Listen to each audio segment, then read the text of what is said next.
Hello. నమస్తే అండి. This is Sai Lekhan speaking. So, నాకు లంబార్ డిస్క్ బల్జ్ ఉంది బాగా. సో, 1 ఇయర్ బ్యాక్ డయాగ్నోస్ అయింది లంబార్ డిస్క్ బల్జ్ అని. సో, చాలా లైక్ నార్మల్ అలోపతి సైడ్ అటు ఇటు వెళ్ళాను. బట్ ఇంకా వాళ్ళు నార్మల్ తెలిసినట్టే పెయిన్ కిల్లర్స్ అవన్నీ ఇచ్చారు. సో, నాకు ఇన్‌స్టంట్ పెయిన్ రెడ్యూస్ అయింది గానీ నాకు పర్మనెంట్ క్యూర్ దొరకలేదు. So, being a naturopathy doctor నేను న్యాచురోపతిలో కూడా ట్రై చేశాను అన్ని యాక్యుపంక్చర్ అదంతా. బట్ మళ్ళీ వాళ్ళు సజెస్ట్ చేశారంటే you have to go to surgery అది ఇది అన్నారు. సో, మమ్మీ ఇలాగా యూట్యూబ్‌లో మామూలుగా చూసింది అబౌట్ చక్రసిద్ధి అండ్ ఆల్. అంటే చూసిన తర్వాత ఒకసారి సజెస్ట్ చేసింది ఎళ్ళు కదా అని చెప్పి. బట్ నేను ఎందుకు మళ్ళీ నా జాబ్ మళ్ళీ పక్కన పెట్టి మళ్ళీ 15-20 డేస్ రావాలి అని చెప్పి నేను దాన్ని అవాయిడ్ చేసేసాను.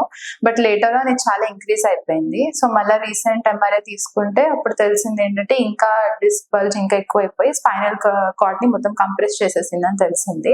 And it was a very difficult situation for me. So, surgeries పక్కా అన్నారు. హైదరాబాద్ లో ఒక 4 to 5 doctors spinal surgeons specially నేను అడిగితే సర్జరీ పక్కా అన్నారు. బట్ ఇక్కడికి వచ్చిన తర్వాత నార్మల్ కన్సల్టేషన్ చూసాక సర్జరీ అవసరం లేదు అన్నారు. So, okay fine. So, I thought give it a try ఇవ్వాలనిపించింది. సో, అందుకే వచ్చాను ఇక్కడికి. సో, మొత్తం ఒక 3 weeks ట్రీట్మెంట్ జరిగింది. నాకు లంబార్ డిస్క్ బల్జ్ కాకుండా స్పైనల్ స్టీనోసిస్ కూడా ఉంది. ఇది కాకుండా కాకిక్స్ మిస్అలైన్మెంట్ ఉంది. ఓవరాల్ గా నా స్పైన్ మిస్అలైన్మెంట్ ఉంది. So, not only the disc bulge thing but also అది కాకుండా 2 to 3 డిసీజెస్ కూడా ఉన్నాయి నాకు. సో, ఓవరాల్ గా ఇప్పుడు బ్లడ్ సర్క్యులేషన్ అదంతా కొంచెం ఇంప్రూవ్ అయ్యి నాకు స్టిఫ్నెస్, పెయిన్, బ్యాంబూ స్పైన్ వచ్చేసింది నాకు టోటలీ.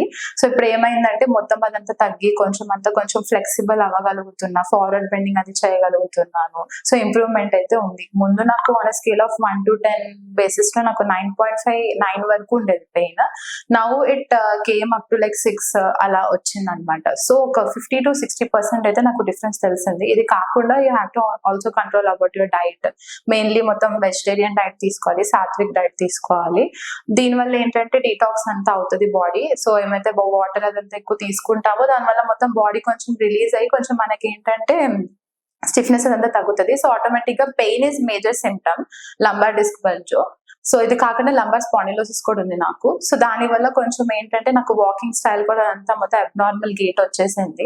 సో, దీనివల్ల ఏమైందంటే నాకు వాకింగ్ స్టైల్ కూడా ఇంప్రూవ్ అయ్యేసి పోస్చర్ కరెక్షన్ అంతా చేశారు. ఇది కాకుండా ఫిజియోథెరపీ కూడా లైక్ చెప్పారు మొత్తం లోవర్ బ్యాక్ స్ట్రెంథనింగ్ ఎక్సర్సైజెస్ అవన్నీ.